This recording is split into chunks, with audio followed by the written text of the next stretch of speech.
thanks everybody for coming out. We started hosting this event series. We called it our Charting Opportunities event series. We started hosting this back in October with the goal of providing resources, tools, connections for business owners in the Charlotte marketplace. So we've hosted a number of events. Obviously our 7th event here, from valuation to health and wellness to charitable planning and estate planning. This month we have a longtime friend of mine, Greg Brown, to talk to us about why a fractional CFO, or when a fractional CFO starts to make sense for a company, and then what you should expect out of that relationship, right? So we make a hire, we should obviously have expectations of the value that we're going to receive from it. I'm going to go ahead and make a plug for next month as well, in case somebody forgets or leaves early. Next month we've got a fantastic speaker as well. We've got another friend of mine, Andrew Asher. Andrew Asher runs a company called Lucid Bots.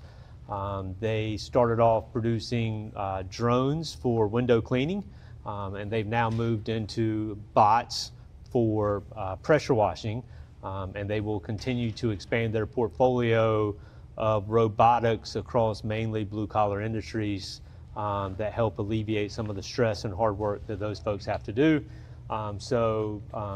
Andrew's a brilliant person, and will be a great speaker.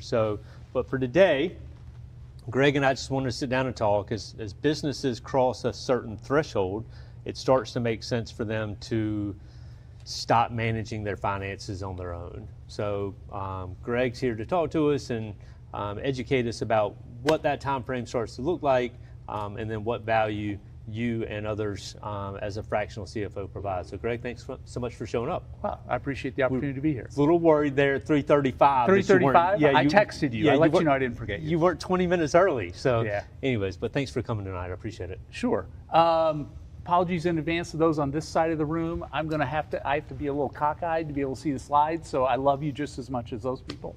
And I also, by the way, I have 2 friends and client and former client here. So Becky Loranger and Pam Montag, they surprised me with their attendance today. So you may hear them disagree vehemently with something I say here and say, that's not how it is. But I would invite both of you at any point, like if you want to add something to whatever I'm talking about here as sort of the trade-offs of a fractional versus full-time or whatever, please feel free to do that.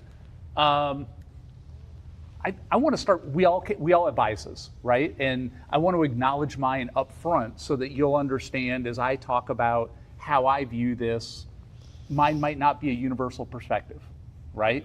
So my background, I'm an accountant by training. Generally, you're going to find fractional, people in this world are going to, by training, probably be an accountant or a finance person. And there are differences. I'm an accountant by training. That factors into how I view some of these things. My career has been half on the investor side, angel and venture capital investing, and the other half as a CFO inside of companies, either privately backed or early stage public companies. But again, that's something that colors my experience and my perspective on some of these things. Typical for me, clients are usually $5 to $50 million a year businesses, founder-led, right? So it's not hired in management team because there was some private equity firm that came in, and I'm usually dealing, the CEO of the company in my client base, that's typically the person who started the company, right? They're typically focused on building equity value versus, oh, this is a generational, my dream is that 20 years from now, my daughter's going to run this company. They're usually looking to build to some sort of liquidity event in 3 to 5 years, something like that. And that time horizon can change, but they're usually focused on building value of their enterprise. What's a CFO, right? I thought I'd just start with that and make sure. So this is the person on the management team who has the kind of the overall responsibility for financial oversight for the company, right? That's probably pretty obvious for people. I'm not going to slide read on that one. Let me make sure. So a quick disclaimer for Greg, he doesn't have a happy trigger finger. We need an updated clicker. Okay. He's in good shape. All right. He's not overly excited today. Yeah. Here's what a CFO isn't. All right. So we're not talking about I need somebody to come in and pay the bills, invoice my clients. There are going to be people in the organization who should be doing that, but that's not, when I talk about a CFO, that's not what I'm speaking about. It's not somebody to come in and like teach your staff how to do like debits and credits, teach them accounting fundamentals, right? There's certainly some training that person can provide to people in accounting, but this isn't in lieu of them having appropriate educational background in accounting. This isn't somebody, sometimes what every business owner who I get introduced to and we have a conversation about, so tell me Ricardo, what problem are you looking to solve in your business? What had you, it's not, oh, I just need somebody to, when vendors are unhappy, they're not getting paid, I'm just tired of taking those phone calls, I need somebody. That's not what we're talking about, okay? This is, and they're also not a magician, right? If your business is fundamentally broken, if it's, you happen to be a restaurant owner during COVID, there's not going to be a lot of help that a CFO is going to provide in terms of making that business viable. Some signs that you might need a CFO. It could be, I'm gonna start in the bottom right. If you're losing a lot of sleep, right? And these could be financial or non-financial issues, but just like, gosh, I'm worried about these things. Either I just don't know what's going on, or I know what's going on, but I think it's out of control. You're profitable, your business is profitable, right? Your financial statements always show that you're profitable, but you never have cash. And you don't know why, probably is the most important part. It's possible to have a profitable business, but always be tight on cash. But if you don't know why, then you need to understand the why. Upper right, inability, you feel like you can't make important decisions because you don't have the data that you need to have, right? So just this indecision and feeling like I can't move forward with things because I'm just not sure that I really understand the financial data around my business to decide, hey, can I afford to open up another location? Anything like that. So Greg. Yes, sir. Question. So business owner comes to you, they're doing $5, $7, $8, $10 million a year in revenue. They've got somebody on staff that handles the books, right? They're doing the QuickBooks, they understand that everything's clean. But they've heard from all their friends that their friends have a business and they have a fractional CFO. I need a fractional CFO too because I have a successful business. They bring you in, they don't know what they need. What's that interaction like, right? They just think they need one. Like, how do you help them determine whether or not it's now the right time for you? Do you just kind of go through that checklist, or how do you approach that? I don't have anything nearly that formal. I don't have a lot of checklists. No checklist. So honestly, what I do is, so you have a meeting, you're the prospective client, we sit, we talk. I ask you things like, why do you think, what problem are you trying to solve? What prompted you to have this conversation with me? And it could be something like, my bank's really mad at me, right? Or, a friend told me that I should have somebody like you, I'm not sure why. Or you might have great clarity. Generally what I try and do, so I feel like we could have 5 more hours of conversation and not get a lot closer to what you really need than I can get out of that first 30 to 60 minutes.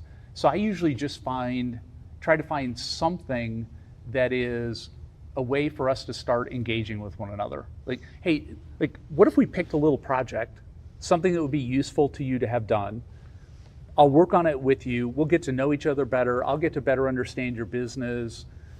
There'll be a deliverable that has some value for you. And then at the end of that, we can, okay, maybe just fundamentally we don't work well together, right? If we do, okay, maybe we work well together, but you don't really need me on an ongoing basis. Like, it was just this one-time thing. So I try and find a way to have some engagement to really get to a better understanding versus a long, drawn out trying to scope something. Would you say there's a pattern of the things that you just pointed out earlier? Most people come to me because they are profitable business with no cash, or they're trying to ramp up another location. Is there a sticking point that you notice that more people come to you with out of that list, or is it kind of all over the board? It's all over the board. I think some of it, so my two, I'm going to answer your question. I think to understand the context, my two, let's say, largest sources of referrals are from CPA firms and banks. The bank typically isn't making that referral because everything's going so well, right? The bank, and that doesn't mean that the business is doing miserably, but they're not getting the information they need. Like, there's some sort of stress in that relationship, right? That has them say, hey, maybe you could use somebody like this. Call Greg. Yeah. We would both be happier if you would do this. Yeah. I would say on the CPA firm side, that's probably more about, often these are going to be businesses that are having some business success, but they feel like they're seeing a business owner that doesn't have the data available to them or the in-house sophistication necessary to support some business decisions that they need to make going forward. And most of that's going to be growth-based business decisions, right? Like, the business can continue to grow, but they keep choking on themselves and they can't get past that spot. Call Greg. Yeah, right. We feel like we've seen them stuck at this spot, and the CPA firm isn't. They're not designed to be there every month. Yeah. Right. So you have a choice, right? If as a business owner you've decided I need a CFO, all right, there are different ways to solve it, and let's sort of generally call them. You could go fractional. Fractional meaning part-time, right? Or you could say, I'm just going to hire a full-time CFO, and I don't think I think there are trade-offs, right? It's not like, oh, this is 100% good and there are no negatives associated with it, right, on this path, or vice versa. Clearly there's a cost differential, right, and that's meaningful. I think, so on the plus side for why go fractional, it's going to be cheaper. You may be able to access a higher level resource than you would be able to access if you were hiring full-time, right? I think that is absolutely the case. You will, on the plus side, you'll get breadth of perspective that's going to be different than if you hire a full-time. For example, think back to, back when the onset of COVID, and Becky and I were able to talk about, well, what are your other clients doing, right? If I was her full-time CFO, I would have all I know is what Becky's business is doing. Yeah. Right? There's also an ability to speak more freely. And I'm going to cite, so when Pam and I so the owner of the business where Pam and I worked together, it was interesting. He articulated, very self-aware. And he said to me the reason he wanted a fractional was he wanted somebody in the CFO chair who wasn't 100% dependent upon him for their income, and therefore would be very open with him about what they thought, right? Wouldn't be filtering their thinking based on, I have to preserve my employment here. Now that's only happened to me once, that somebody came out and said that. But I think it's true. It is easier to be, if you're not there all day, every day, it's, maybe easier to be the agitator sometimes, if you think that's what's needed. stay right there with me for a second. So 10 to $50 million, mostly family-run businesses, right? You've said it before. Sometimes that's going to come with my brother-in-law sits as the finance person, or my anybody. Spouse is the bookkeeper. Spouse is the bookkeeper, and man, if I bring Greg in, or if I bring somebody in that seat, how much is that going to disrupt the apple cart, right? So how, what's your response? Because it's a sticking point, right? Somebody's in that seat, they're there because they're family more than they're qualified. Yeah. How do you help people through that challenge? You talk about it, right? Ultimately, the business owner can do what they want. Yep. Right? So if... Can you coexist with that person? Yeah.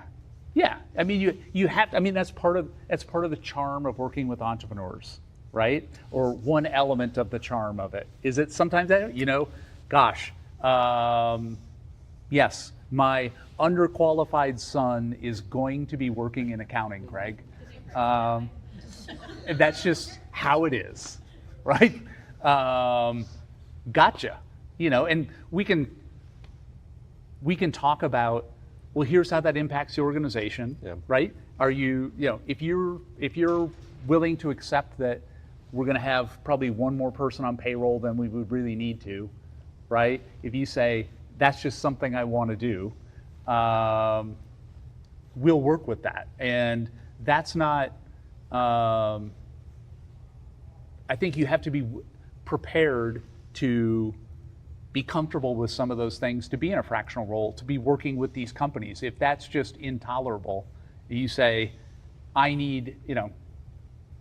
can't tolerate that, then being a fractional probably isn't a good fit for you, to be honest. Sometimes it's not even family member, right? It's that they were employee number 3. Been here forever, we love them, all sorts of things. Which basically makes them family, right? Because they've been through all the tough times with them. I don't care what happens, I don't care, that person will always be in this company. Yeah, little Johnny's here as long as he wants to be here. Right? Yeah. Okay, got it, right?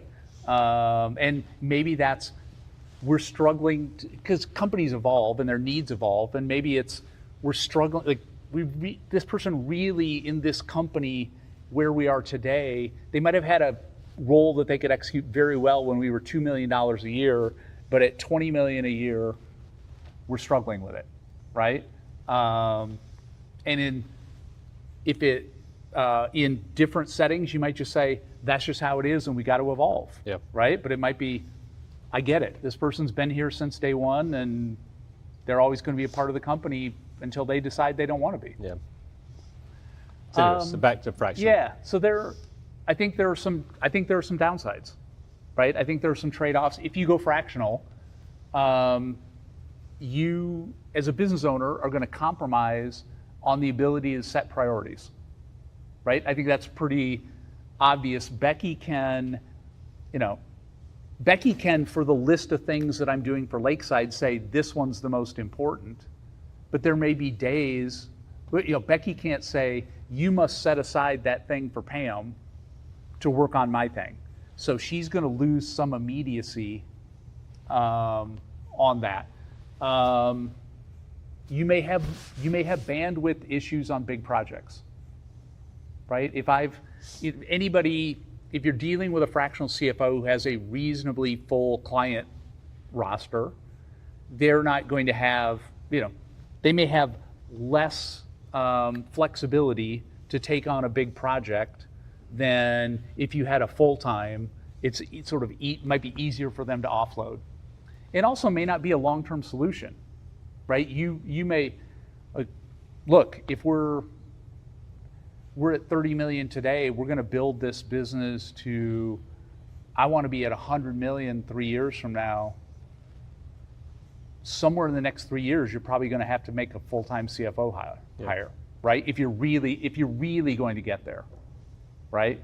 So you may be, if you achieve your plans, if you achieve your goals, you may be guaranteeing yourself at least one more transition in that role, right?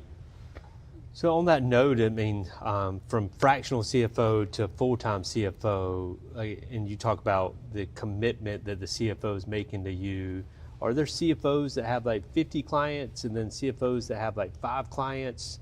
Is it fair to ask that as you graduate through it, or are CFOs kind of similar, and I don't know what the average client load is. What is it, 10, 20, 30? Yeah, so I think there are some that have, I know some that have maybe 2 or 3, right? And tend to be very time intensive so they're spending 1 or 2 days a 40 week. hours. Yeah, they're spending 40 hours a month per client, something like that. I know in my case, I've got 6 or 8, and I'm sort of 10 to 20 hours, right, per month across there. I think that's pretty normal. If it's somebody who's sort of catering towards small businesses, they may have more, and they're really kind of doing more bookkeeping to accounting work. They may be calling themselves a CFO, but they're running payroll, and they're and maybe more sort of accounting execution oriented. So you could run through 3 or 4 different CFOs before you get to, if you wanted to, right? You could start off, if you're a 1 to 5 million person, go find somebody that serves a lot of clients, can help you get through some of the early stage stuff, and then you graduate and continue to move on. But I think it's totally fair if you feel like, as a business owner, if you say, hey, this is something I want to explore, absolutely ask that question. How many other clients are you serving, right? How many hours a month are you already committed for? Don't feel shy about that, right? That's fair to ask. And honestly, as the service provider, like, I don't want any misunderstanding with regard to expectation. So, I would want to understand if Pam's really feels like she needs 40 to 60 hours a month, I'd much rather understand that than find it on the front end than find that out, 3 weeks into an engagement when she wants to know how come I wasn't there Tuesday, Thursday, and Friday, right? And of course, I'm going to try and I'm going to try and make sure that we have that expectation on the front end, right? That we're aligned. Would it be normal for somebody to walk in and say, Greg, I've got somebody on staff that I feel like is really good, but I don't think they can get me to an exit. I want to sell my business in 2 years. Can you come help us get ready to sell? Would that be a normal engagement, or was that an outsized engagement? That's a kind of a different structure than what you would be accustomed to doing? It wouldn't be unusual to have someone articulate that as the reason why they're looking to engage with a fractional CFO. They might say, this is why I need a fractional CFO. I've got, they may use different titles, but let's say I've got an accounting team in place, my historical financials, like, I have no worries about the quality of the data and all that sort of thing. We don't have any sort of forward-looking finance function, right? And as I look out and say, hey, I want to sell my business 3 years from now, I need to roadmap that and then execute it, right? That may be their reason, their stated reason to, this is why I'm looking for a CFO. It also could be, hey, I've already got this team in place. I don't really want to change any of that. I just want some sort of, I want you to be I want an advisor, not necessarily an every month CFO related to this specific objective of mine.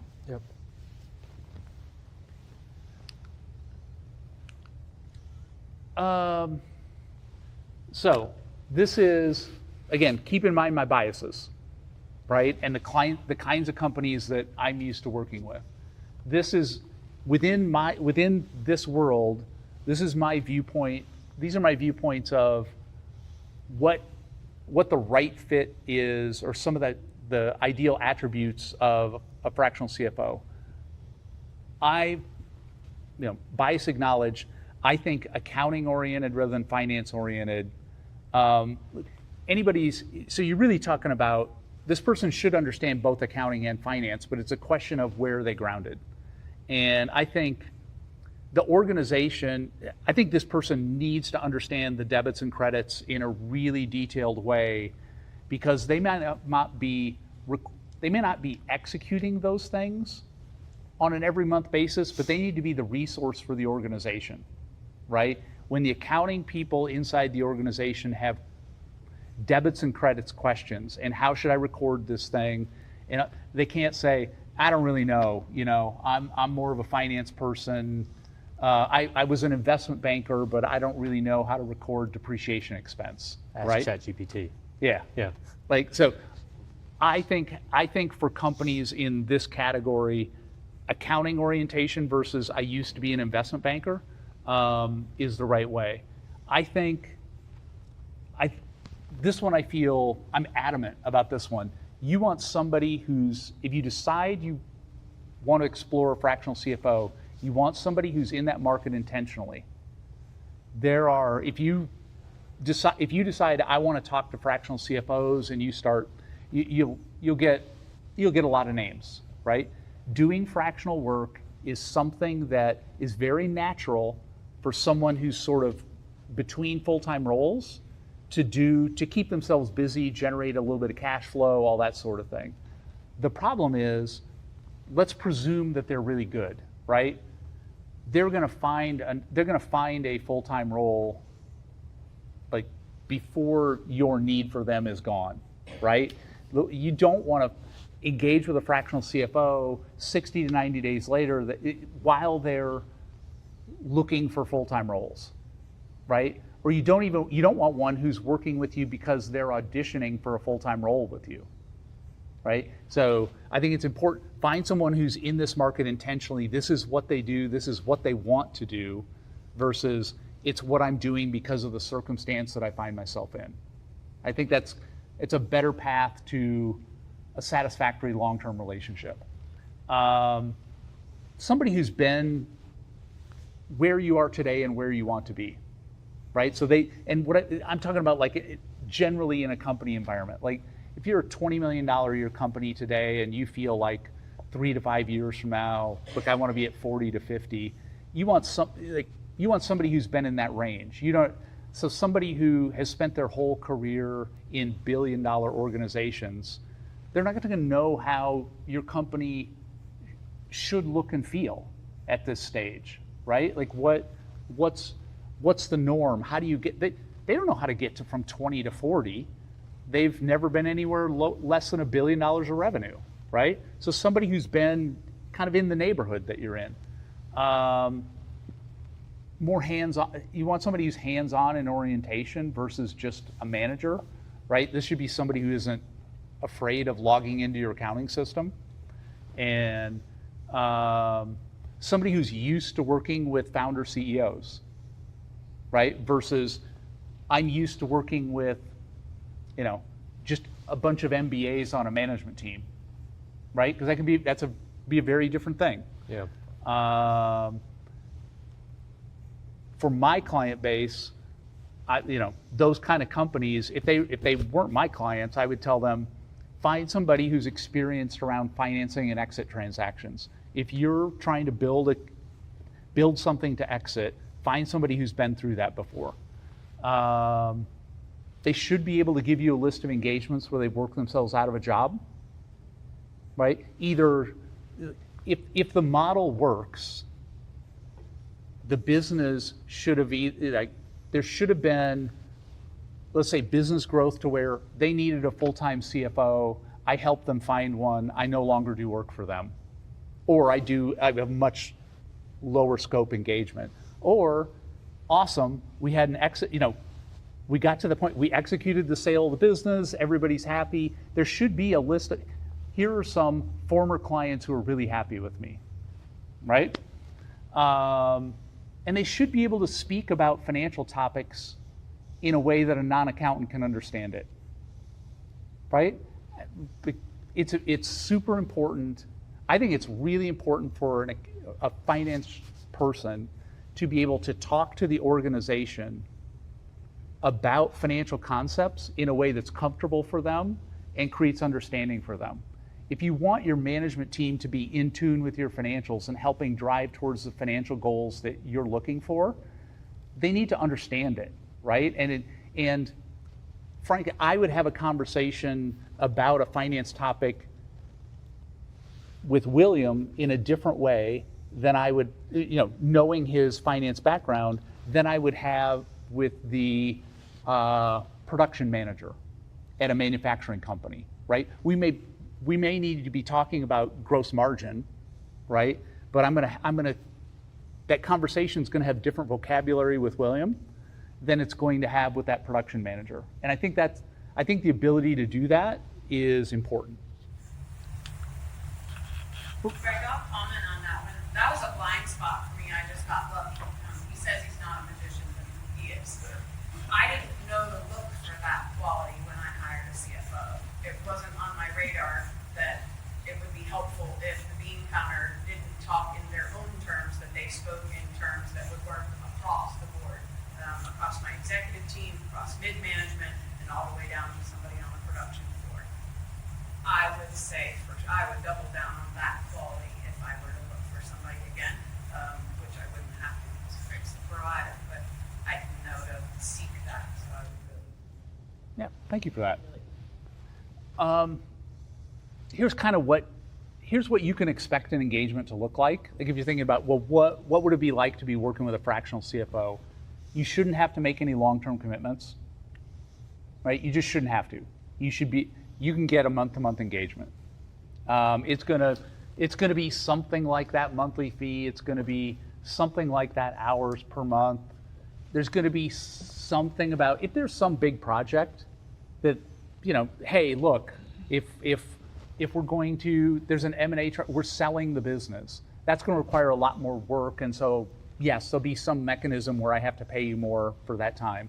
And then that last one, this would not be in the initial terms of the engagement, but as a business owner, I would encourage you, so in your mind, so I've had a number of clients who ultimately we've sold their business and all that sort of thing.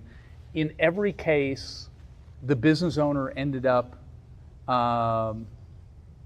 either via my inclusion in the equity structure or just giving a transaction bonus. There's typically some sort of financial reward for this person in making that thing happen, right? And it doesn't have to be all worked out in the agreement. You certainly don't have to talk about it up front, right? It's probably something, hey, Ricardo, you and I have been working together for 3 years, and you become comfortable that I'm now not just some consultant, but I'm a part of your team, right? And so you start thinking about me that way, but that typically would come later. So William wanted me to talk about some success stories. I also threw in some failure stories, by the way, on the next slide. And these are just some things that have gone well, right? A number of these we ended up selling. That ed tech company where I was there from start. They were able to, with a fractional CFO, get from inception of the company to selling for over $60 million. So can we pause there for a second? So inception of company to $60 million. So why did they bring you in at inception? Inception because they started as a business unit, a $2 million a year business unit inside of another company that had to be spun out. So there was a transaction that needed to happen. And so they weren't starting from no clients, no employees. Yeah. There are multiple clients who have successfully gone through, sold their business, monetized for the ownership. My point of bringing this up is these are things, like you can get to these things. I don't want you to think that you can't get there without, that a fractional can't get you there, right? So distributor who, then this one was a little bit of distress, right? So company who, their reason for contacting me, their big problem was our bank said we got to be out in 120 days, right? They're just, for whatever, now the good news is when I talk about that breadth of perspective, I have a lot of clients who deal with a lot of banks, right? So, any fractional CFO would, right? Like we're not starting from zero. I got some people I can talk to. and maybe we can make something happen there. The fourth one for me was super interesting. So helping a client understand the business they're in. So I have a client who's a buy here, pay here auto dealer. For those of you who don't know what that is, that's a used car dealer who, like, they keep the loans rather than selling them off. So that client thought of himself as an auto dealer. In reality, he's a finance company. He happens to sell vehicles to generate consumer receivables, right? His answer to, so he was struggling financially. His answer was always, I just need to sell more cars. Like, wait a minute. The problem is you're making 48-month loans to your clients and you're borrowing money with an 18-month term. So, like, you have your source of capital isn't matched to the loans you're making. Therefore, of course, like, you're all thinking, of course he's going to be upside down from a cash point of view if he's borrowing money on 18-month terms and loaning it out on 48, right? He didn't understand, like, he was engaged in this business, had a multi-million-dollar portfolio of loans and didn't understand that, right? He was really good at selling cars. Which wasn't a good thing. Well, every time he sold a car, like, I was like, you got to stop selling cars, no more until we fix this, right? We got to have a different source of capital. Yeah. But it happens. Like, he was, and his story isn't, like, it happens, right? He had a used car dealership. He was really good at selling cars, and he thought, well, why should I let these other guys make money on the loans? Yeah. I'll start keeping those loans, right? Well, you just changed the business you're in, right? He wasn't thinking about it as a lender. He just thought, why should I let somebody else collect the 20% interest on this note? That's so standard, right? I mean, so many people, they start a business, they're good at what they do. They don't necessarily understand the financial aspects of what they do. And so they go from being an excellent craftsman to now running a business, and the finances, as it grows, it becomes problematic because they don't understand the financial aspects of the business. And that's when they need to step in and say, I've outgrown my ability to manage the finances, I need your help. Yeah, it's almost universally true. So if I meet a client who's struggling financially, let's say they feel like they need their financial performance to be better. Like, they're all trying to save money. Like, they're scrutinizing office supply spend to the nth degree. That's how they're trying to solve their $3 million a year problem. You know, Less staples. I don't think your $3 million a year problem's in office supplies, right? It really, and so let's how about you? We need you to focus on these 5 things, right? First of all, your problem's probably in gross margin somewhere, right? But you need to trust that the organization isn't going to be wasteful on this. Like, we need you focusing on fixing gross margin, right? And gross profit, because we need a certain revenue level, obviously. Yep. And then, I'll say with another case where helping a business owner understand their profitability and working capital needs by product line, right? This is a distributor who's selling things, a variety of things through a variety of channels. Some they get paid up front, some they get paid over a long period of time. All this, and they were doing well. So the success of the business sort of was enabling them to not pay a lot of attention to how much working capital certain channels were chewing up, right? Like, when you're paying when you sign a 36-month deal, it pays monthly over 36 months, but on that type of deal, you're paying your sales organization up front on the commission for half the deal. You're chewing up working capital, right? Yep. And they didn't, like, it just wasn't, the cash flows from the different lines of business weren't clear to them. Yep. There are engagements that don't work, right?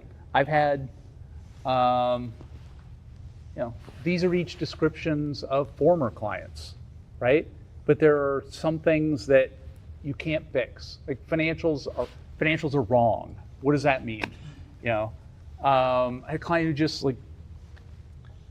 we found ourselves always in discussion. He would say, the financials are wrong. I'd say, William, tell me, what do you mean by that? He said, I know we're making money, but the financials always show that we're losing money. That business owner and I were just never able to get past that discussion. And right around, I said, look, we have a disagreement on this. Clearly you need a different voice. I can't, and it may be my failure in communication, whatever it is, but I'm not able to get you what you need, which is an understanding of this. And I don't have a different way to explain it than what I've tried 3 or 4 different ways. We're not getting there. Yeah. Do you did you exit that relationship yourself, or do you rely on them to exit that relationship, or does it kind of depend on how it goes? I found myself firing people before. Yeah. We'll do for each of these. So first one, I fired myself. Can we say the other way? You fired them, right? Rather than you fired them. Okay, yeah. I fired them. Yeah. If you want. Yeah. Always feels good. Second one, I'm mid struggle. I'm trying to fire myself. No, it's a client who fundamentally believes that I need to be able to train their accounting staff that has no basic level understanding of accounting. Yeah. Right? And I can't, I can't deliver, 2 years worth of accounting education. I just can't do it. Yeah. Right? You can, it's not what you're hired to do. No, right. Yeah.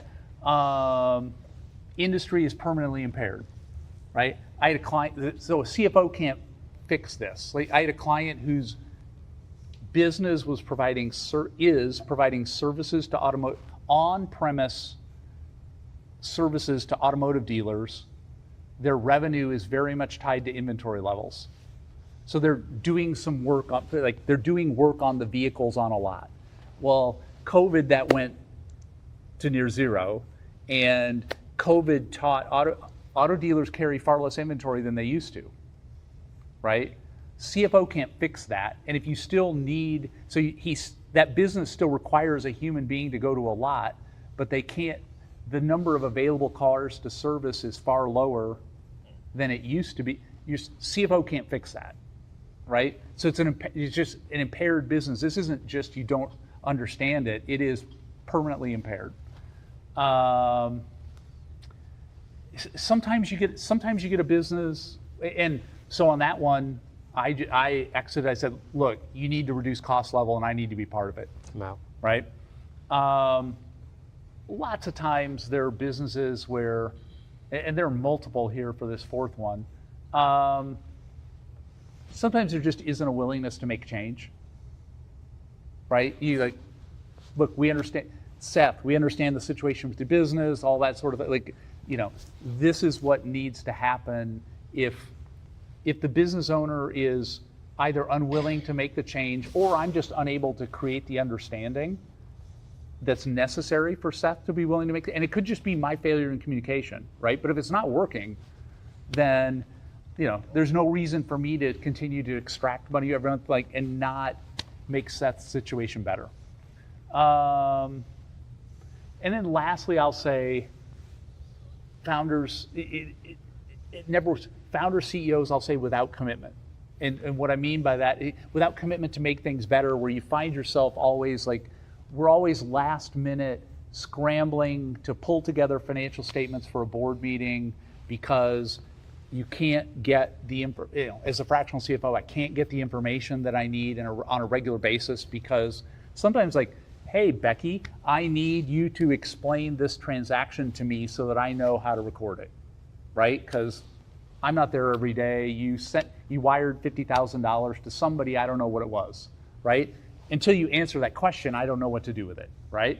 And so sometimes, and this isn't Becky, by the way. Okay. She's very good about that. I'm aware. But sometimes that business owner, it'll be the night before the board meeting, the business owner is ready to sit and talk about that, right? And now we're scrambling to get the financials done, and we just find ourselves in this repetitive loop. Doesn't work, right? It's a failure.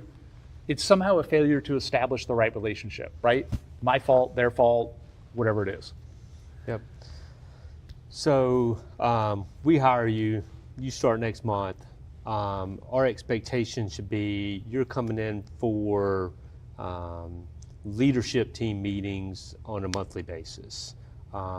Is that correct? I mean, are you part of leadership? I mean, how often are you coming into the office? How are we getting that level of engagement from you? Are you fully remote? How does that work? It varies client by client. Yep. Some I'm very much part of the management team, like with Becky's company at Lakeside. In the weekly leadership team meeting, I'm there, right? Physically, virtually, mixed. Typically virtually, but it's a mix. Yeah. There are clients who don't integrate me as fully into the management team, and that's okay, right? Where maybe I'm not a part of the weekly, I have one that I attend one per month. They have weekly leadership team meetings. They have one that's finance oriented that they bring me into.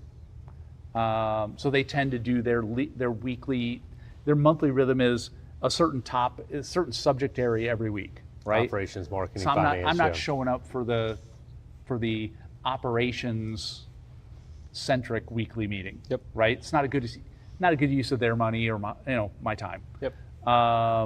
There are clients who where I'm really an advisor to the owner more than a member of the management team. Sometimes that's what the owner wants. And so, again, it's all, it kind of depends. And there are some clients where the relationship is virtual, their business isn't here, or their business is virtual, or, but typically, I want to be in the office on some sort of regular basis. That's how you establish relationships with people. Yeah. Right? And being able to be together and once in a while and give somebody crap about the funny shoes they're wearing. You don't get to do that on Zoom. Yeah. Greg, I need you to come in and do XYZ, and then 6 months later it turns out that we have a special project, or we have an opportunity to make an acquisition, or we have an opportunity to do XYZ, and so the scope of engagement needs to change from what it previously was. We need your help filling this void for us. So that's a fairly standard response, and you change the scope of the engagement to make that acquisition, and then you scale back down? Yeah. So, and it's part of why, so I mentioned on an earlier slide, you should be able to get a month-to-month engagement with somebody. And it's part of why I want that as a service provider too, rather than trying to define, okay, here's a 6-month thing. And it makes it real easy. So when, when Seth says, hey, I want you to start working on this thing, everything's month to month, I can say, that's great. I'd love to do that for you. That one's out of scope. Are you cool if I bill you, on an hourly basis for the extra time on this, right? Or if it's something I feel like I could scope, hey, $5,000 for that. Are you good with that, right? But I, as a service provider, I like the month to month because the door's always open to have those conversations if you feel like you need to. So, and the client can as well. Like, Greg, I don't understand why we're paying you $5,000 a month, yeah. right? How much time are you spending here? Greg, my bank told me I should call you because I'm not getting the information that I need. I'm supposed to meet with them tomorrow. Can you get it done for me? Expectation for helping them start to get things in order, right? Obviously, it's not tomorrow. scope, how long does it take you to come in and plug in and start to deliver the value they need to achieve the things they want to do? And I know it depends. Yeah. But is it a month? Is it 3 months before you can start to get them on some rhythmatic approach to handling their finances in a more structured manner? I'd say between 1 and 3. Something that I'm trying to remember if I did this for both Becky and Pam. I know I did at TCG. I don't remember at Lakeside.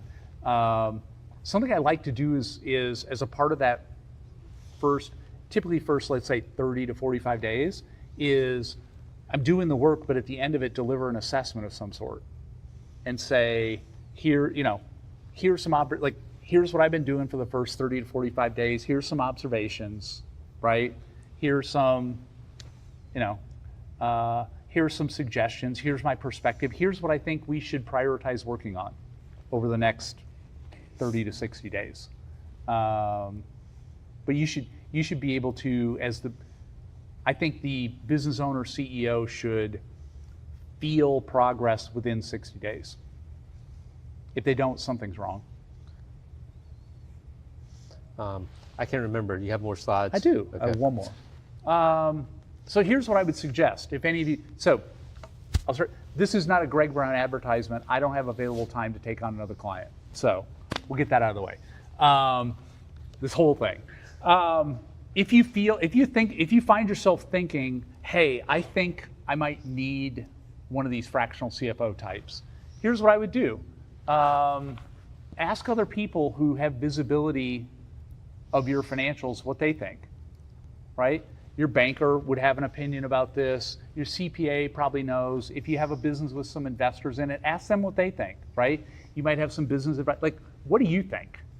The good news is, they'll also probably have interaction with others, right? To be able to say, so if they say yes, they'll probably say, and I have here are a couple of names, right? I have other clients who've used these people and they seem to be happy. If you go down this path, talk to multiple candidates. The relationship's super important. You can find a lot of people who have the technical skills. Just the relationship matters a lot, right? You need somebody who, they got to pass the cringe test on your phone, right? You can't be like, God, I hate talking to that guy, So it's got to be somebody that you feel comfortable with. So talk to multiple clients, and ultimately it's got to be somebody who, it's super intangible, just somehow makes you feel more at ease, right? You feel like, hey, look, I'm going to feel a little more serenity having that person as a part of my organization, or at least I feel like I'm going to get that, versus just sort of this, yeah, I don't know, whatever. Like somehow that person should be bringing you some calm. Yeah. No, makes sense. That, sir, is my last slide. Thought so. Any questions? If not, I'll just start peppering him with questions myself. So, Jen, I'll let you go. Females first. Sorry, Gerald. For our global audience that's dialed in via live stream, I was going to rephrase the question. So for service providers that or a bookkeeper or CPA firm that all of a sudden says they're expanding into fractional CFO work, we think you need our services. How would you differentiate yourself from that type of new engagement? So here's I had a CPA firm who wanted me and my little business to become a part of their business. And that wasn't interesting to me because not every one of my, if I were a part of that CPA firm, every one of my clients for any audit or tax need they had, I'd be like, well, you should talk to our firm, right? And that same CPA firm who's now offering fractional CFO services probably is also offering wealth management and some other stuff, right? And I think that separation of those things so that there's the flexibility for your CFO to say, the right fit for you from a tax advisory point of view or what have you is really X. So for example, I have a CPA firm that probably half of my clients use, but it's not 100% because they're not the right fit for 100% of my clients. For a go ahead. Global audience, again, does geography matter, or can you serve people nationally? Yeah. So my clients tend to be Carolinas based. Those outside the Carolinas where they've had success, it's typically been, that's coming because there's someone in that firm who I know, right? It might be, I used to work with this person, but there's some relationship, right? Other than that, they're Carolinas based. You're right, Gerald, there is, if I started doing remote work for somebody in Kansas City, I don't know local bankers, I don't know local CPAs, I think my ability to be useful to them is somewhat impaired because of that. There are national firms, right? So there are sort of national platforms where individuals who, hey, I want to start doing some fractional CFO work, you can sort of affiliate with a national platform that finds engagements for you, right? So those do exist. Personal opinion, I'm just gaining, I don't think there's anybody in the room who's affiliated with one of those. Nationally or globally, audience globally, there might be somebody on. Okay, yeah. So